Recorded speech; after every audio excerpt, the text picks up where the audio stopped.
Yeah, actually, we are there. Awesome. So, hello, everyone. Can you hear us? Are we live there? I hope Well, so. if someone can confirm on the chat. But anyways, I'm listening here. Let me check. Mhm. Yeah, there we are. That was my voice twice. Hello, Jessie. Nice to meet you, actually. Yeah, it's a pleasure to meet you too. Yeah, well, welcome to you and welcome to everyone. Actually, you should be saying welcome to myself because I am here just for a bit, like just to explain a bit what is this about. Yes, of course. But it's such a pleasure to meet you. My name is Jessie February. How do you pronounce your name again? Is it Aileen? Oh, Ajelen. Oh my Actually, goodness. Ajelen. Ajelen, that is amazing. I Yeah. love that name. Yeah. You wouldn't guess, like, sounds like, yeah, the pronunciation is really different as you write there. Yeah. But well, so welcome to everyone there. Like, we want to start, we are going to start this session, these lessons for the participant of the World School Chess Championship, the online tournament that is coming in November. Will start. We had to delay the bit because, well, I will tell you, like, we had everything ready to start in March, I guess, in April, but then we had, the chaos in the world, Hmm. and so that's why it's a bit delayed. But Okay. this is a good opportunity to introduce some lessons to the participants, to train them, like just like invite them to for some training here and in this wonderful platform, CoChess. So are you doing lessons here, right? Yes, I will be giving a lecture today, so I'll just be brushing on a basic. I'm actually going to be analyzing a game, um, like Game of the Century by Paul Morphy, so that's going to be pretty exciting. Is the World Schools going to be OTV or online? No, no, no, online actually. Online? And yeah, it's going to be for like a couple of months. Mm-hmm. We will have like the qualifiers, and the final is going to be in Dubai in the expo. That's supposed Whoa. to be this year also, Uh-huh. 2020, but it's going to change for the next year. So we will have a long, long tournament. Like, we are going to be here together in this World School Chess Championship online for a year, Mm-hmm. and at the end it's going to be over the board, but in Dubai. So maybe you can join us in the final. I hope so. That would be so cool. Oh my goodness. Yeah, all Yeah. together there in Dubai. So, well, that was it. And I will be there in the chat reading if someone needs to know something. We are going to be in contact, the Chess 24 team and the coaches team, with the players, with the Mhm. participants. And happy International Chess Day for everyone. Yes. Happy International Chess Day. Thank you so much for explaining all of that. I honestly had no idea, but it's really great to know now. So, yes, thank you. Yeah, okay. Thank you. Bye bye. I will All be right. here anyways if you need Okay. whatever. No Bye problem. bye. Bye. Alrighty. So we are going to hide her face so that we can get started with the lesson. Today I was actually meant to be joined by someone, but I guess that it'll just be you and me today on camera. This is my first live stream lesson. So let's get started. Today I've decided to show you a game played by Paul Morphy in, I believe it's 1858 in Paris, and it's known as the Game of the Century, as well as the opera game, because I believe it was played in an actual opera house. Um, I know it's supposed to be against two dukes, but I believe it's Duke Karl and Count. I'm going to mess up the pronunciation. Iso Isorod. Um, my name pronunciation has never been on point.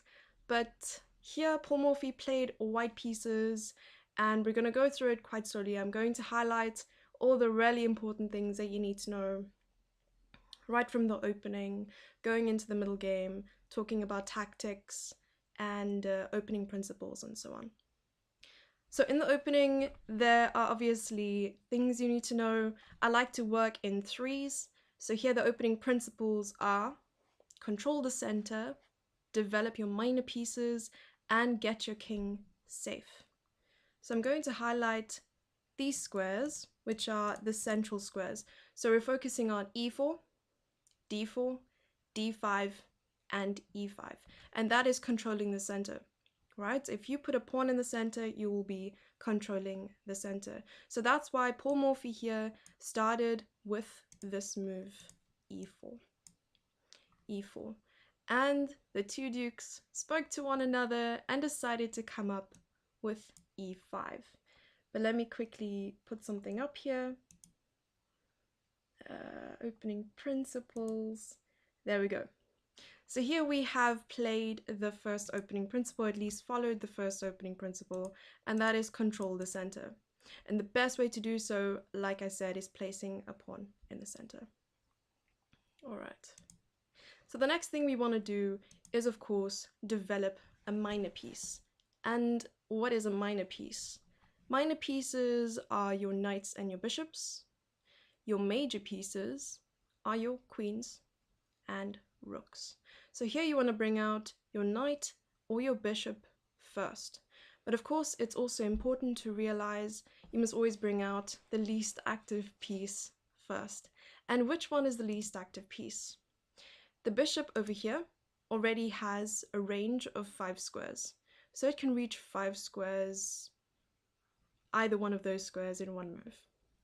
The knight, on the other hand, can only reach 3. So that's why we choose the least active piece in this position and we decide to bring it towards the center. It is so important to control the center because this is usually where you'll find a lot of the exchanges happening, and also it's a known fact that if you control the center, you control the game. So after knight f3, the two dukes decided to play d6. And it is quite normal to play d6, I believe.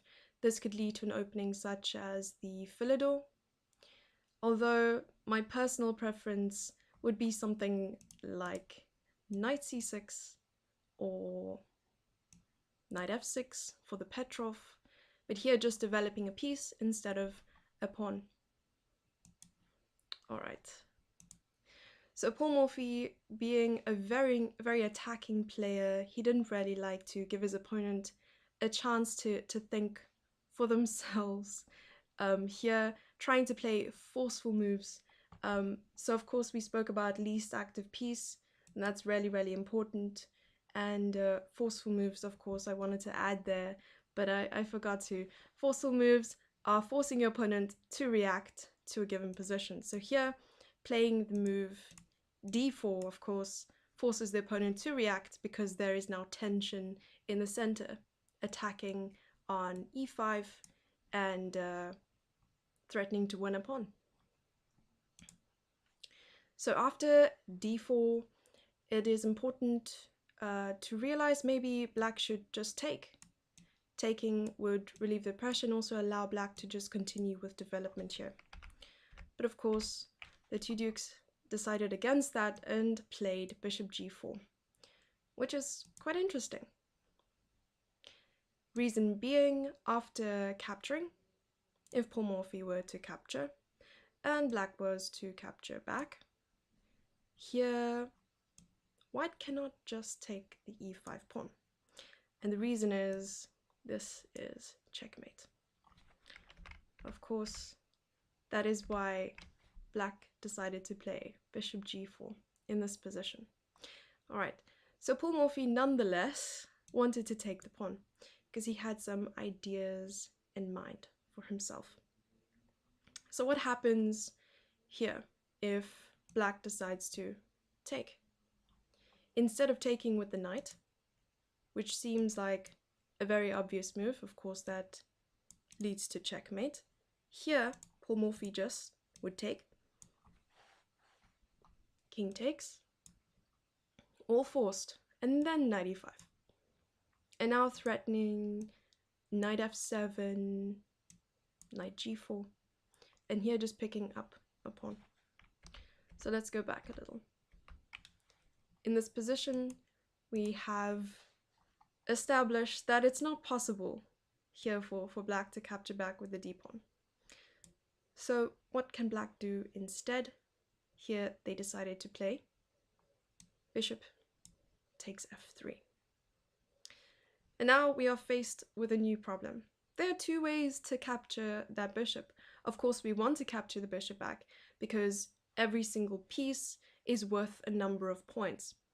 And if you do not capture the pieces back that are captured from you, or at least taken away from you, then you will just end up those pieces down, and you don't want to just blunder away a piece, of course. So a bishop and a knight are both worth 3 points, and here you have to decide whether to capture back with the, let's use a line here, a pawn or a queen. Which one would you choose? So of course, if we take back with a pawn, what happens? Here we are left with double pawns. There's an isolated pawn on h2. And what is an isolated pawn? So an isolated pawn is a pawn that doesn't have any pawns adjacent to it to protect it. The only thing that can protect an isolated pawn is a piece, such as a bishop, a knight, a king, a rook, a queen. And there are no pawns that will be able to support this guy over here on h2. And double pawns are equally bad because they are on top of one another. The best set of pawns that you would like to have is connected pawns, and these are pawns that are right next to each other on different files, not on top of each other, where it could be a weakness. These pawns cannot defend each other, of course, because pawns cannot capture forward, they can only capture diagonally. Right, and also it's important to note what is a pawn island. A pawn island are groups of pawns separated by open files. The fewer pawn islands you have, the better. So here let's count. White has one group of pawns here, separated by an open file. Another group of pawns here, separated by another open file. And another pawn over here. So that means that white has 3 pawn islands after capturing with the pawn on f3. Now let's take a look at black. Black has 4 pawns over here, and here's the open file, e file. And what is an open file again? An open file is a file with no pawns in them. And over here, the e file would be open for black, but not for white, so semi-open in general if you were to refer to the file itself. The A file would be closed, the B file closed, C file closed, D file semi-open, and so on. Alrighty, so black would be better here because they would have fewer pawn islands, white would have more pawn islands. Alright, so it'd be much better then to capture back with the queen. Reason being, you don't want to cause any structural weaknesses. Pawns are the only pieces that cannot move backwards, so it's better to take with the queen. We can always retreat the queen if it's under attack, but here the queen is rather strong. It's well developed. We'll count it as a developing move, of course, and it doesn't take away the square from the knight because there's no knight on g1 anymore. And there's no move for black to attack the queen directly with a minor piece, so that's at least a plus. And after capturing back on f3, black will finally be able to take on e5 safely. Note the move order. It's just so important to note.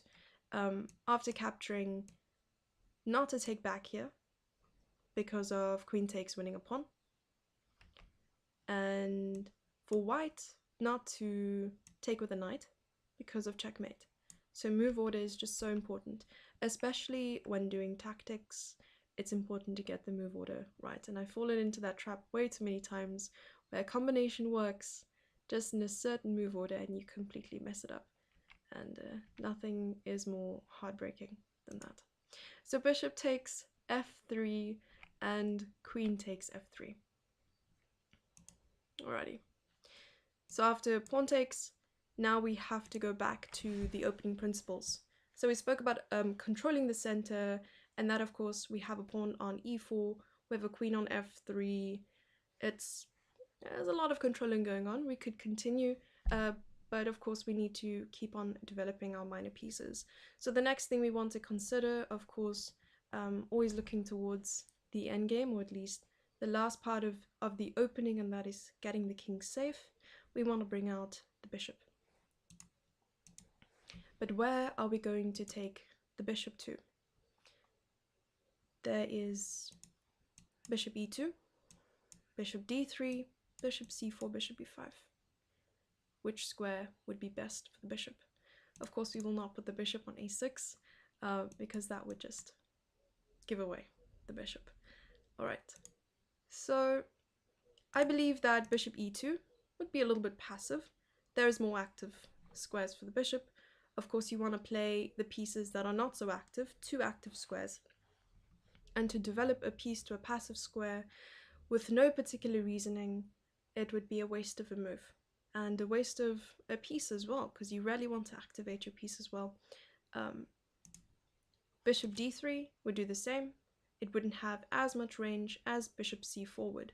So here the move, of course, is bishop c4.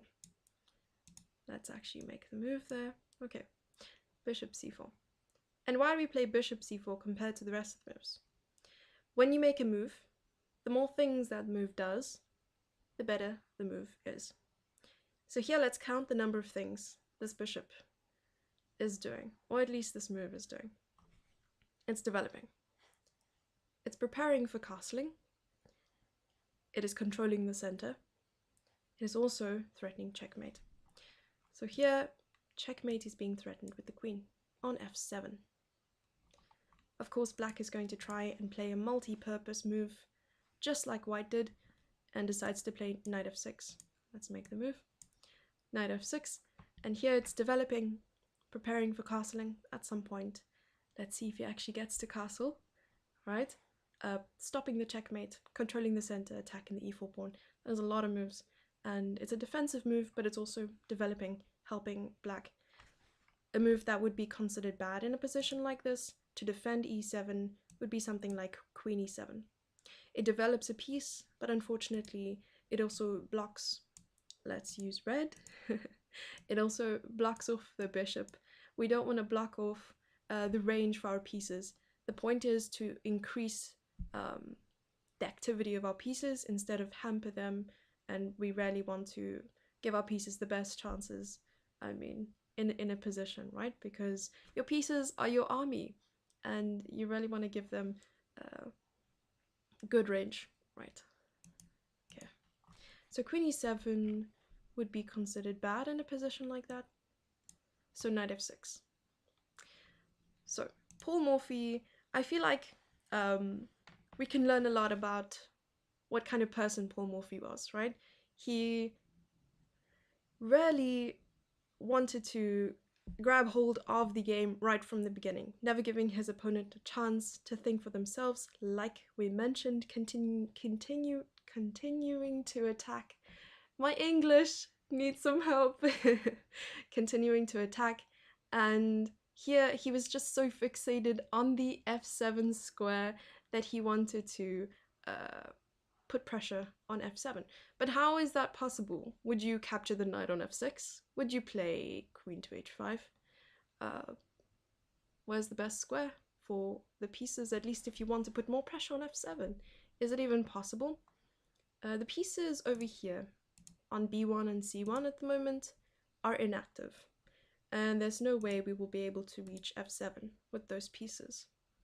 At the moment we're putting pressure on f7 with the bishop on c4, but what else can we do? And the answer here is queen to b3. Yes, queen to b3. And the really cool thing about queen b3 is that it's putting pressure on both f7, possibly threatening mate, of course, threatening mate, and b7. All right. So here we have to ask ourselves which one is the more important pawn, or at least the most important pawn to defend here. Black would choose f7. And the reason for that is that the king is right next to f7. b7 at least can be, sacrificed for the sake of the king. For instance, if black decided to defend the b7 pawn instead, this would lead to bishop takes f7, king e7, and queen e6 checkmate. And we don't want that to happen, or at least black doesn't want that to happen. Of course, Paul Morphy wanted that. And here, I guess the only real way to defend on f7 is to play the devastating move, queen e7. So yes, he is sacrificing on b7, but the question is, why did black play queen e7 instead of queen d7? And that's really interesting. I mean, here the knight still can go to c6, the knight can go to c6, the bishop can come out, but why queen e7? And that's so important here. And I believe this game was also analyzed by Bobby Fish. I watched a video where he did a very instructive lesson on this game, and there was some analysis of bishop takes f7, which we'll get into. I believe that was the best move. But here, if queen takes b7, there's a chance for black to simplify, especially when there's pressure on your position. The best thing you want to do when you're under attack is to exchange. And when you're actually doing the attacking, you want to kind of keep your pieces and build the pressure. You don't just want to exchange, it'll help your opponent, and you don't want to do that. Okay, so after queen takes b7, there will be queen b4. And this will be black's attempt to simplify. And what does simplify mean? Basically exchange queen for queen, bishop for bishop, and so on, just evening out the material, but kind of decreasing the amount of pieces on the board. Because here, white is forced to capture the queen, and then c3, but even though white's a pawn up, it's still incredibly difficult to win, because it's an endgame, and even when you're a pawn up in an endgame with a lot of minor pieces and even major pieces, it's not so easy to win. And Paul Morphy didn't want this, he wanted to attack, attack, attack. Okay.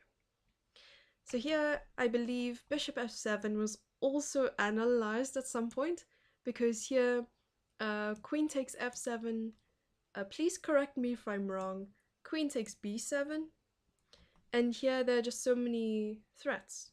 And the reason why bishop takes f7 was kind of mandatory is because there was always queen b4 check, right? Or even queen retreating. No, I think queen b4 was the main reason why bishop f7. Right, queen takes f7, queen b7. And here I don't think there's a way to save the rook. You'd have to give the rook. Yeah. I think black will be able to pick up the pawn on e4. Maybe. But over here it's important to realize it's completely winning for white, for sure. Okay. So here Paul Morphy decided to play knight c3 because he was such a believer of the opening principles. He's like, no matter what position is given to me, even if I can go ahead and win a pawn or win a rook, doesn't matter. Just by developing, I will win the game. And he might be onto something. He might be right. I was always told that activity over material. Don't go pawn grabbing if instead you could be ahead in development or get a great position whereby maybe you have more active pieces and start an attack.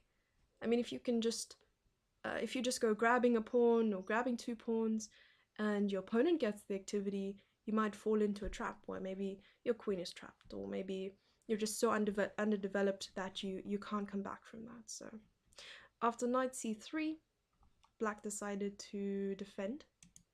So he wanted to defend the pawn by playing c6. So let's play c6. And that's quite a nice move, I think, on the black's part.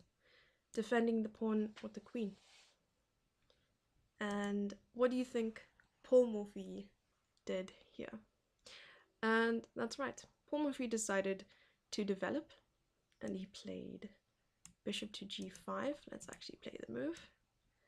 Bishop to g5. And this is another one important concept, it's called a pin.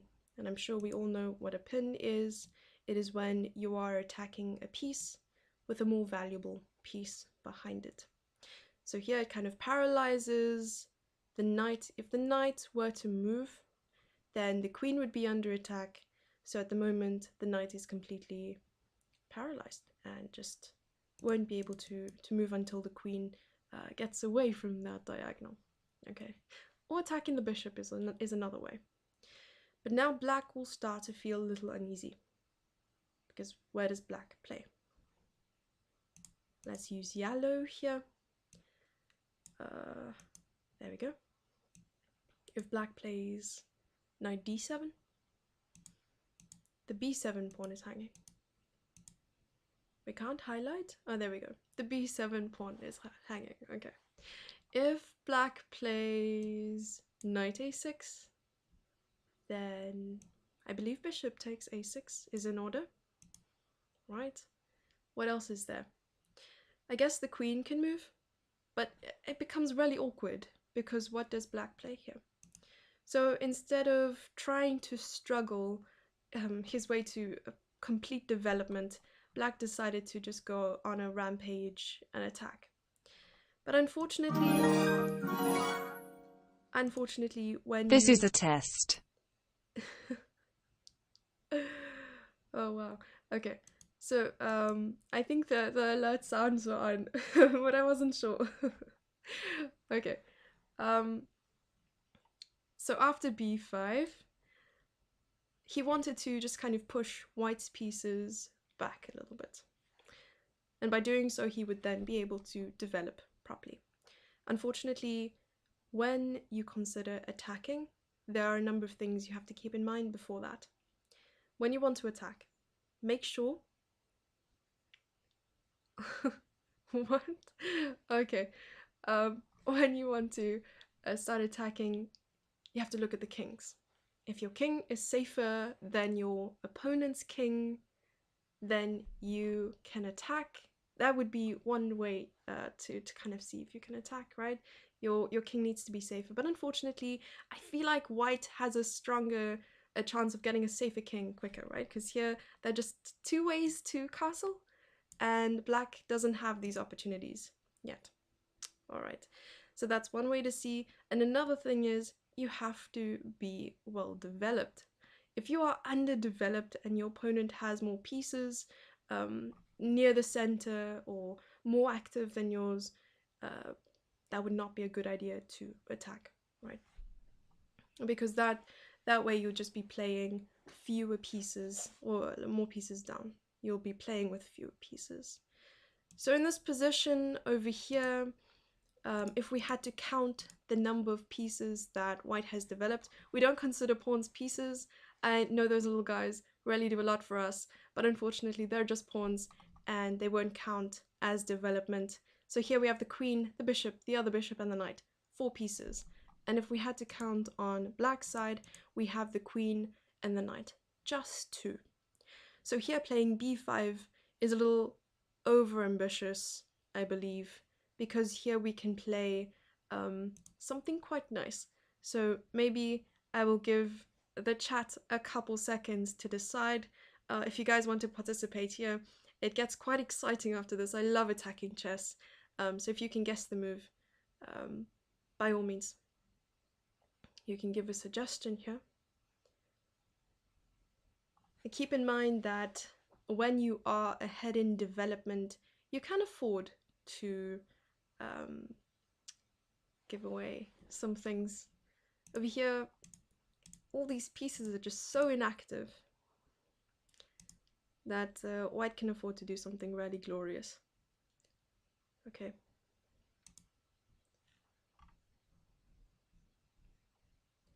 There's bishop takes b5.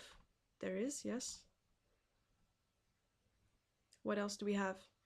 And that's another thing, very nice in the chat. There's a big difference, well, mostly a big difference between a bishop and a knight. And the reason we speak about the bishop and the knight so much is because yes, they're equal in value. They're both worth 3 points, but depending on a given position, you'll be able to tell which one is stronger. So if you have blocked up pawns, a lot of static pawns are like these guys, not being able to move forward anytime soon. So it rarely defines the pawn structure, and there aren't a lot of maybe free diagonals to move around. You'll find that knights are better because knights can jump over pieces and so on. But in open positions where there are long ranges and the bishop can swing from one end to the other, bishops are of course better, and in the endgame, bishops are better. Yeah. And with static pawns, you'll also be able to know some other secrets which I can share with you. With static pawns, these guys over here, look at the color that they're on. The white pawn is on a light square and the black pawn is on a dark square. And that will be able to tell you a lot about the bishops. Tell you which one is strong and which one is weak.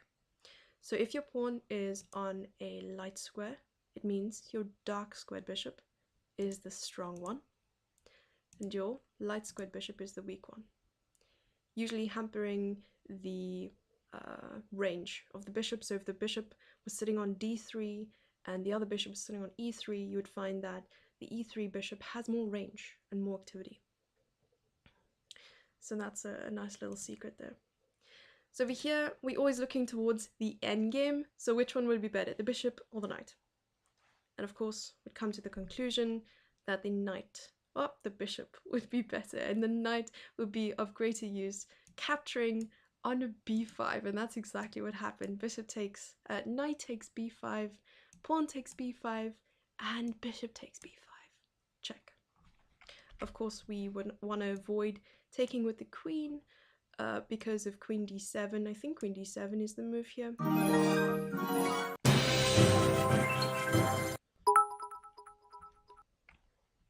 All the test notifications.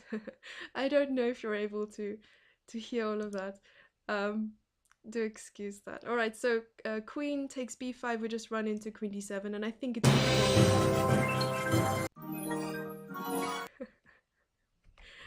it's just completely equal here.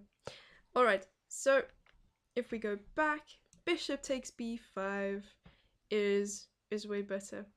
All right, and the only move I believe here, of course, black cannot retreat. The two dukes could not retreat with the knight, because then the queen would be in danger, and that would not be very wise. All right, so here, if we go back, remove the markings, and we have knight d7, or at least knight b to d7. And now we have pins all over the place. I love this position. It's really, really great for white. And the cool thing about this game, and the reason why it's one of my favorite games, is because all the pieces on the board are being utilized. Both rooks will be utilized, and it's so important to use all your pieces. I mean, that's what they're there for. You want to castle in this position? That's true. But which side would you want to castle is the question. Would you castle on the short side? Let's use a color, right? Short side or the long side? Which side would you castle and why? When I was younger, I was always told that long, I agree, long is the move. Very good. When I was younger, I was always told that every single move in chess needs to have a reason. It needs to have an explanation. So every time I'd make a move and my coach would be like, why are you playing that? Tell me, what were you thinking, right? Not in a sarcastic way, like genuinely, what were you thinking in this position? And I would have to explain myself. Soon enough, I started questioning myself during my games as well. And this really, really helps during analysis, that when you're analyzing your own games, you have to ask yourself, why did I play there? And that's why it's also great to analyze your games directly after you play them.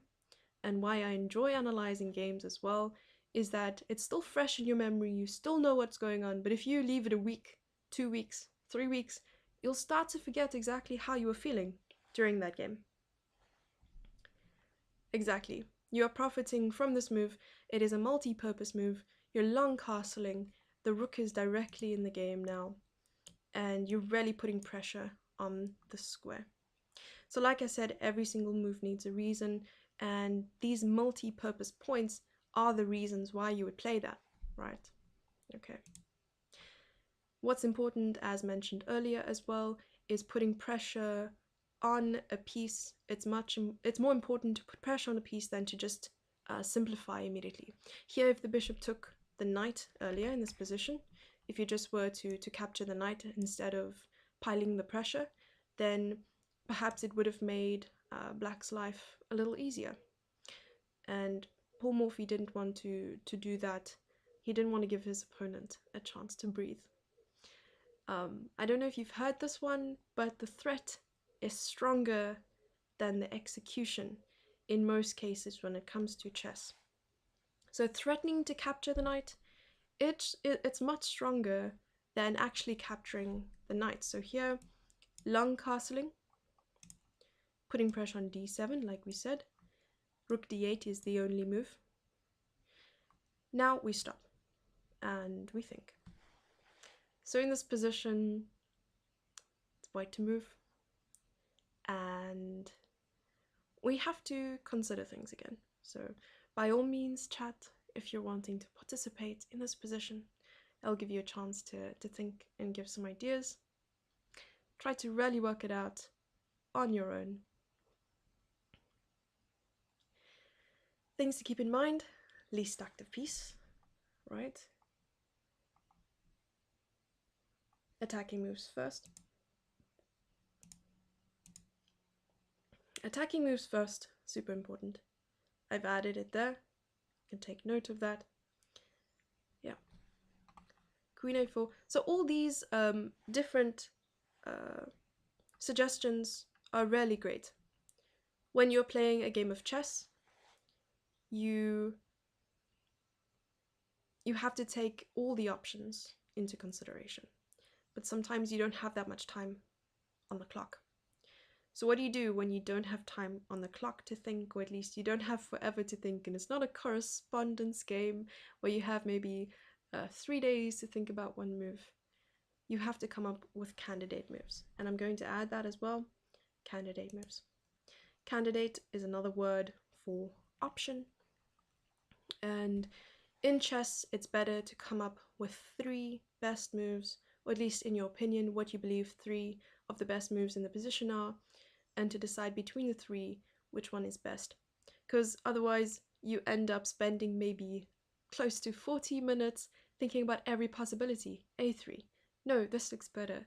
And then 30 minutes down the line, you've been looking at one line, you're like, it doesn't work. Let me just play any other move. Instead, think about 3 moves that you find is difficult to choose between, and to analyze those thoroughly. That way you will be closer to precision. You really want to play the most accurate move in the position.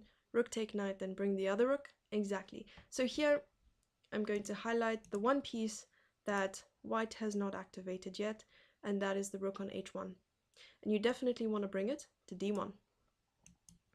If you bring the rook to e1, it looks like you're activating the rook because you're bringing it to the center, but unfortunately it's kind of hitting a wall, the static pawn here on e4.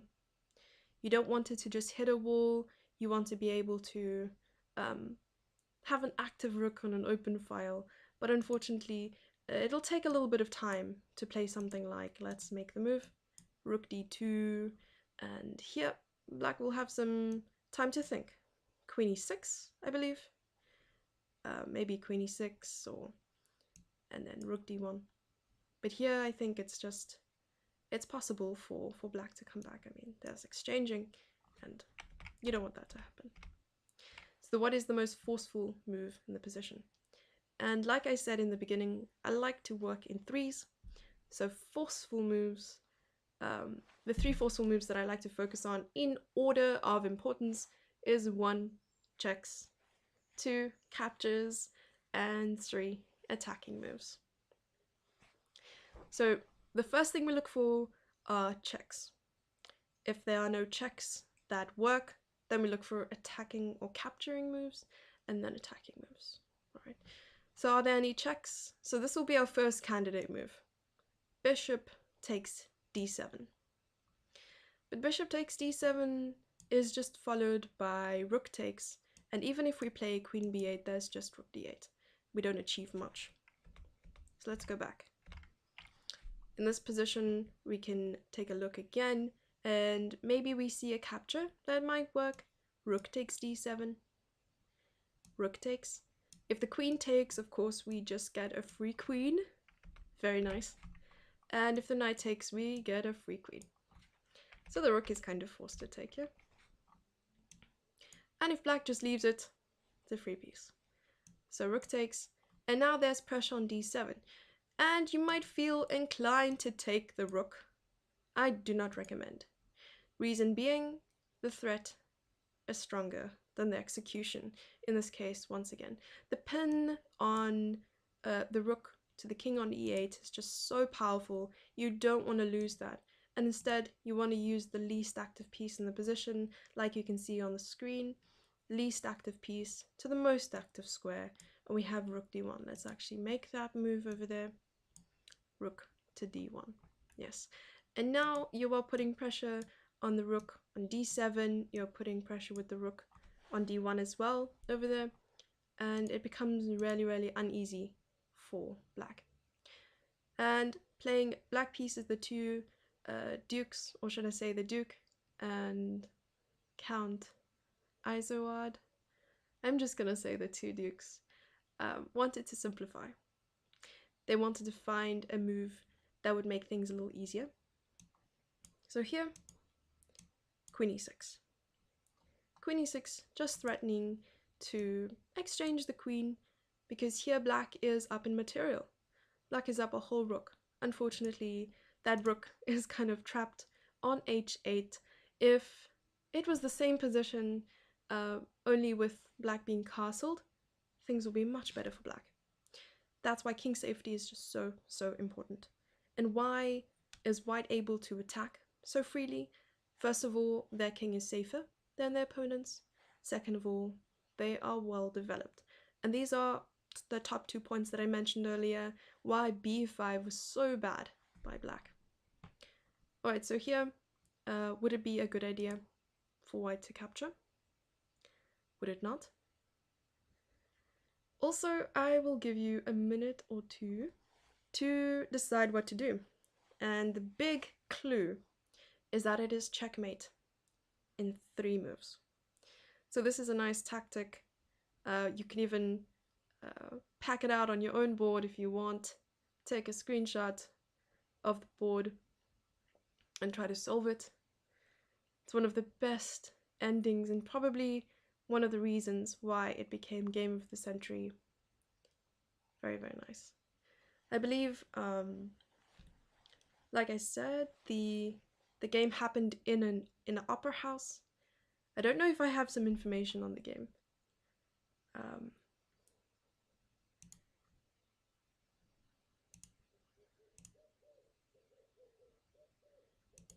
Let me check.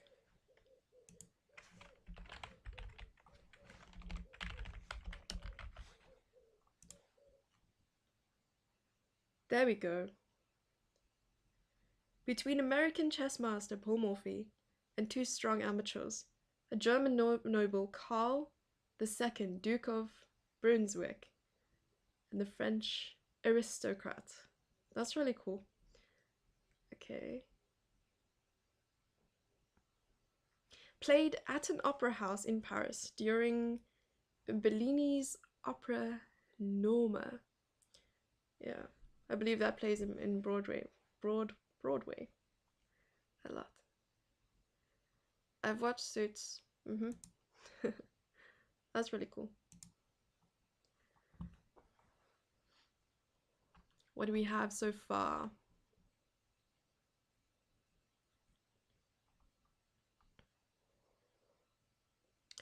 Ah, you talking about the previous position?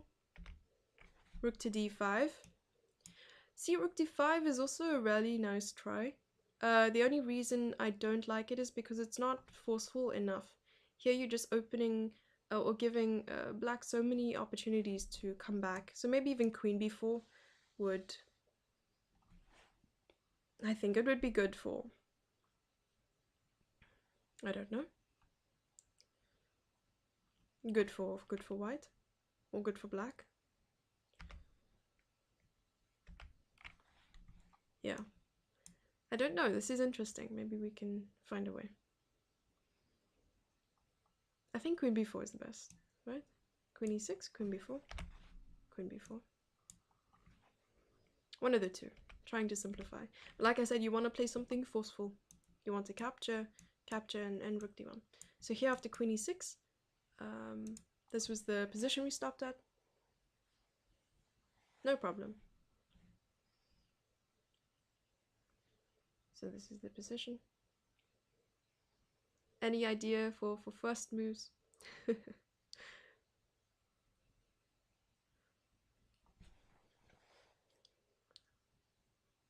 I haven't done any research on other game of the centuries. I know maybe there is a game of the century, 21st century, right? But I should study more classics, I think. It's always a good idea to go on. I think that Chess24 has a nice database of games that you can just kind of go through, and plentiful videos. Queen a4. Queen a4 is nice because you are putting pressure. I like queen a4, the idea. But remember, okay, queen a4 can be considered a candidate move.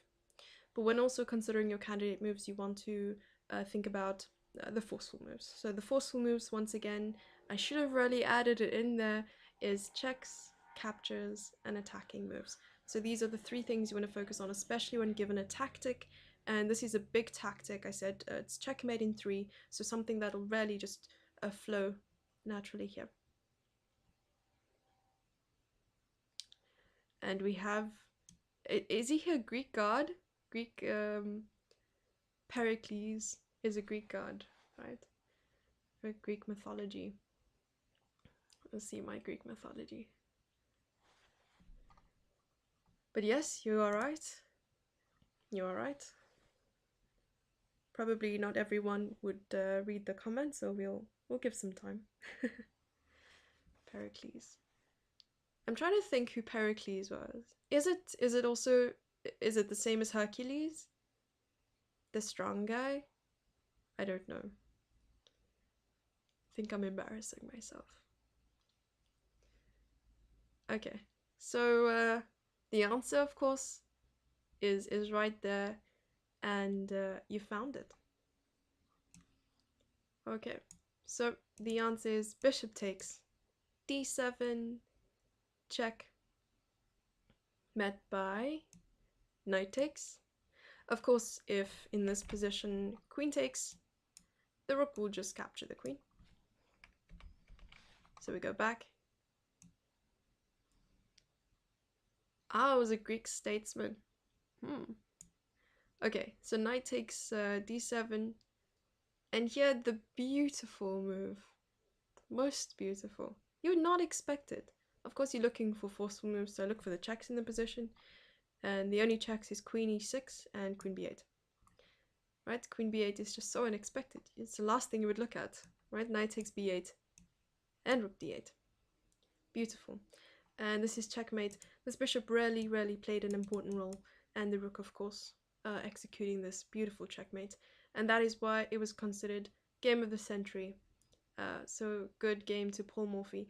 But Paul Morphy is American born, right? And he was considered the best in the world, but there were no world championships back then. And I think Wilhelm Steinitz came along and then beat Paul Morphy to become the first ever world champion. Am I correct in saying that the first world champion ever being Wilhelm Steinitz, he was 60 when he became world champion? So whenever I think about my self-improvement, or at least improving in chess, if someone comes up to you and tells you, your rating is too low for your age, never believe them, because if Wilhelm Steinitz can come along and become world champion at 60, anything is possible. Anything is possible. So that was really cool. And I believe we have some time. There's a really nice opening trap that I want to show you. So that was the game. I believe if there's any game you want to memorize that's not your own, this game is that one that you need to memorize. And you can show other people as well. The best way to learn is to teach. So if you ever want to improve or at least remember the game, try to show one of your family members. It's International Chess Day. So take someone in your family or call up a friend and show them this game. Teach them some chess, of course.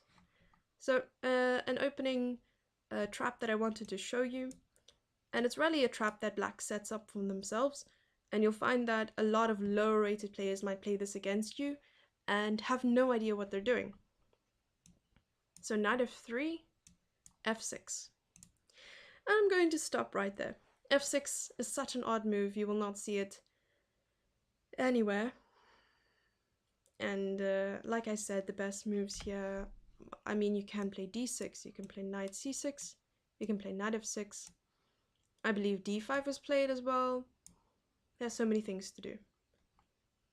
But f6 is definitely not one of the good moves. The best move here is simply knight takes e5.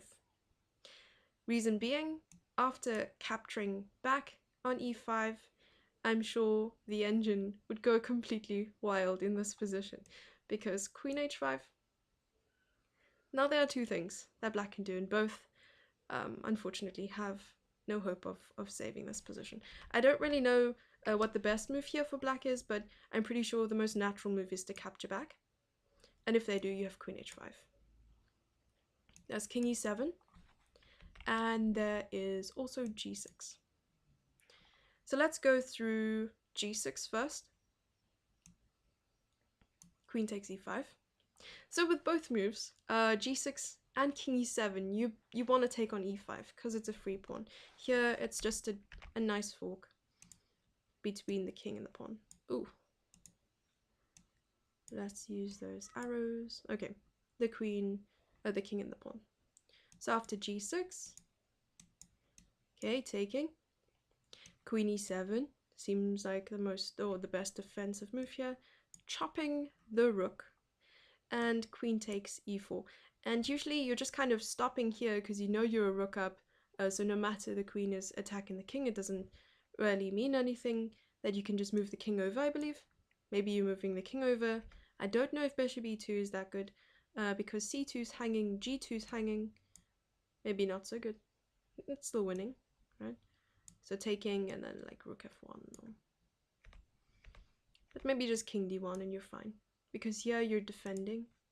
You're defending on c2, you're still defending on g2. There's no check. I think the only check there is queen g4, but f3. No problem. And you've picked up a rook. Yay. Okay. So in this position, king e7, queen takes e5, check. And now it's just the game plays itself, literally. I'm not joking. Okay. So if anyone plays this against you, at least you know this now. It's one of the main opening traps. Okay. King f7. Bishop c4. Bishop c4 seems very natural. You're developing. All is good. All is well. d5 doesn't really help because there's just bishop takes d5 and it's just a waste of a pawn. But here, king g6. I guess it was a final try. Queen f5. King h6. Now, what do you play as white? What do you play? After everything that we have learned today, what would be the best move considering opening principles, least active piece, attacking moves first, forceful moves? What would your candidate moves be? Exactly, without a doubt, d4. Here you're controlling the center. Not that it's really important right now because the king is in the center, well, outside of where it should be right now.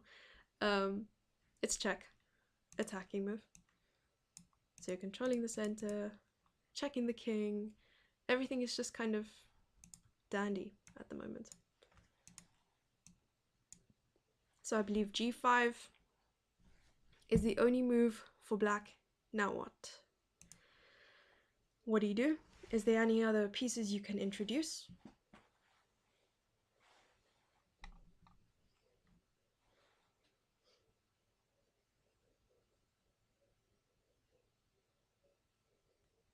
I'm sure you'll find the best way to introduce more pieces. Yes? Very nice. Exactly. So the next piece you would like to introduce into this position, of course, is h4, which kind of underlies the rook.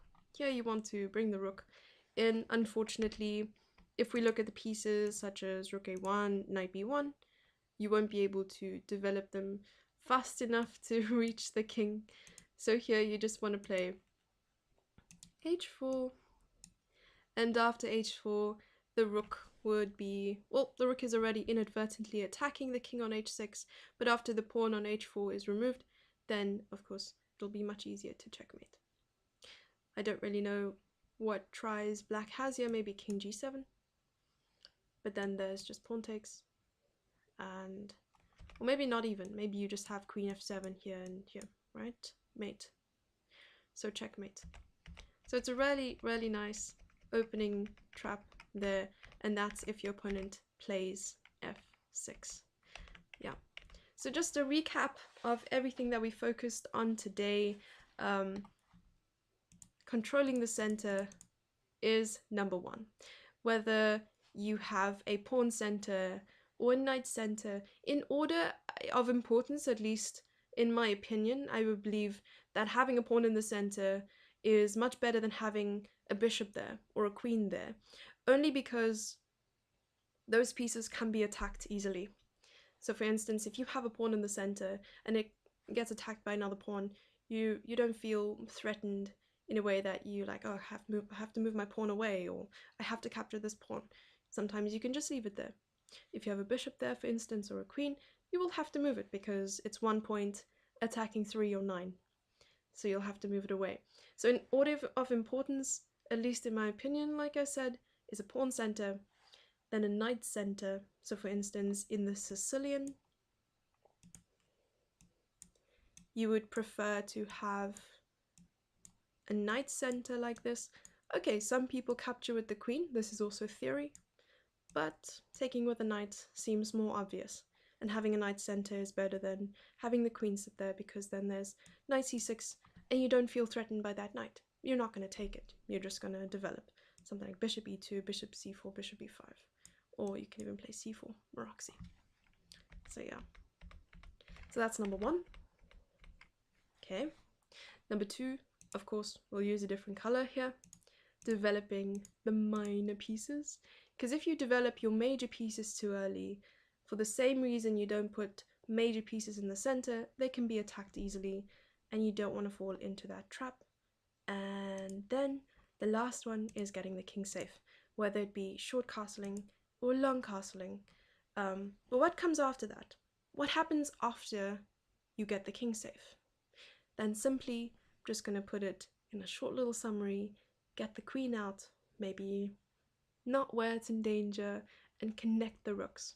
The rooks rarely want to be connected, they want to be able to defend each other, and mostly in the center. So bring one to the d file, one to the e file, or the c file if it's open, and you will be having a good game for sure. So I really enjoyed being with you today, guys, and being able to discuss this game with you, at least share my knowledge on such an important day as well. International Chess Day. So I really hope to see you soon, and a big good luck with your preparations for the World Schools Tournament. Yeah, I believe I will be signing off, but let me check what is happening. Not good. Should I sign off? Yeah. Just stop streaming, and Okay, that's it. cool.